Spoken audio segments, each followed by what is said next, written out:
Madame Zirma. Madame Zirma était un oiseau au plumage brun et marron, tacheté et rayé sur tout le corps. Elle avait un bec crochu et se cachait dans un trou la journée. Vous aurez probablement deviné qui était cet oiseau nocturne. Eh bien oui, vous avez trouvé. C'est un hibou. Madame Zirma prédisait l'avenir. Son métier, voyante. Ses journées, qui ne commençaient que tard le soir, finissaient au lever du jour. Son agenda était saturé et ses consultations s'enchaînaient à un rythme soutenu.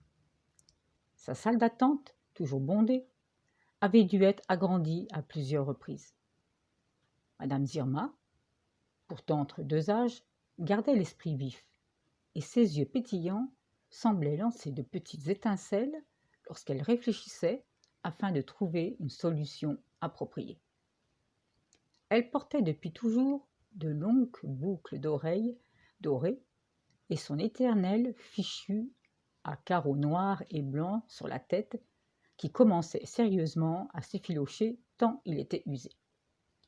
Mais voyante oblige, car on représente depuis la nuit des temps toujours une voyante avec son foulard sur la tête. On venait d'autres contrées pour la rencontrer. Il fallait attendre plusieurs mois afin de décrocher un rendez-vous. Elle était si gentille, si prévenante, douce et toujours à l'écoute. Mais, me direz-vous, c'est bien le minimum demandé à une voyante. Elle travaillait sur différents supports, la fameuse boule de cristal, les lignes de la main et les cartes. Le prix annoncé pour une séance s'avérait assez cher, mais personne ne rechignait à débourser une somme extravagante, surtout lorsque Madame Zirma leur promettait la fortune. Dans les lignes de la main, elle assurait entrevoir une vie longue et paisible, sans aucun problème majeur, avec malgré tout parfois quelques petits incidents de parcours, tels que maladies, chutes, objets perdus ou brisés, disputes en tout genre. Dans les cartes, elle découvrait une rencontre, l'annonce d'un mariage prochain ou lointain, la naissance de nouveau-nés. La boule de cristal, favorite des enfants, était réclamée pour la recherche de sacs de billes, égarés, de pochettes de bonbons et de friandises perdues je ne sais où,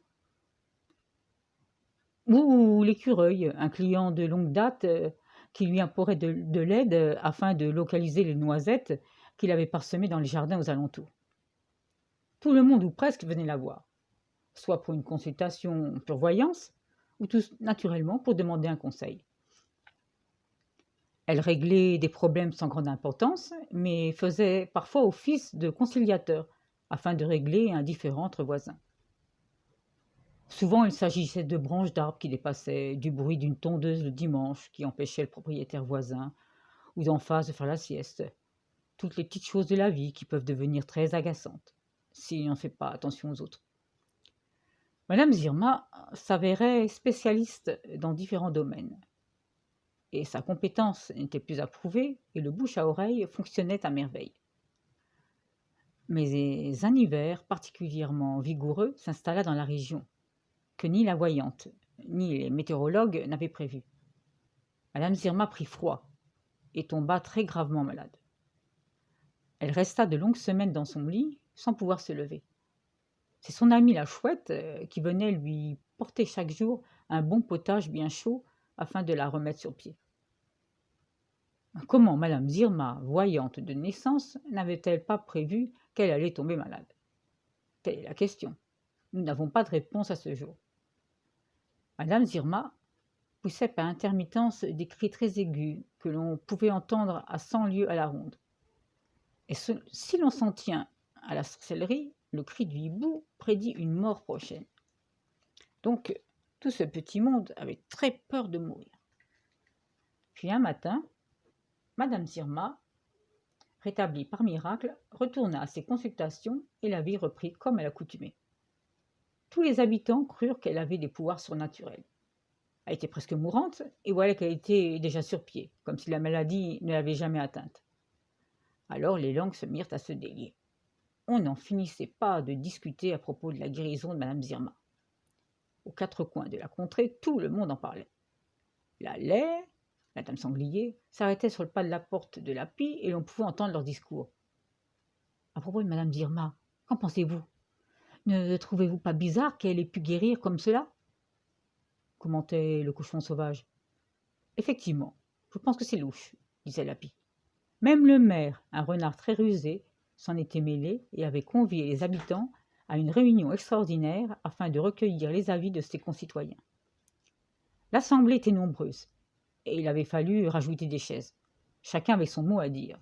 Les avis étaient partagés entre ceux qui pensaient que Madame Zirma avait un pouvoir surnaturel et les autres qui croyaient dur comme fer que la voyante avait utilisé une potion miraculeuse. La vipère, quant à elle, prétendait l'avoir vue se promener dans la forêt quand tout le monde pensait qu'elle était au plus mal. Mais personne ne crut à son histoire, et elle partit fort en colère en sifflant entre ses dents. Elle venait de cracher son venin. Du coup, du jour au lendemain, la clientèle de la voyante redoubla et Madame Zirma décida de déménager pour un arbre beaucoup plus creux afin que la salle d'attente soit plus spacieuse. Elle avait fait des repérages dans les bois avoisinants et avait fini par élire domicile dans le creux d'un très haut chêne probablement centenaire. Des chenilles par centaines, des mésanges bleus et jaunes, ainsi qu'un curieux écureuil en étaient les locataires. Le seul inconvénient était le bruit répété des coups de bec de Monsieur le Pic, le pivert, qui était à la recherche de petits insectes. En effet, lorsqu'il tapait, on se serait cru dans une grande ville, au beau milieu des travaux.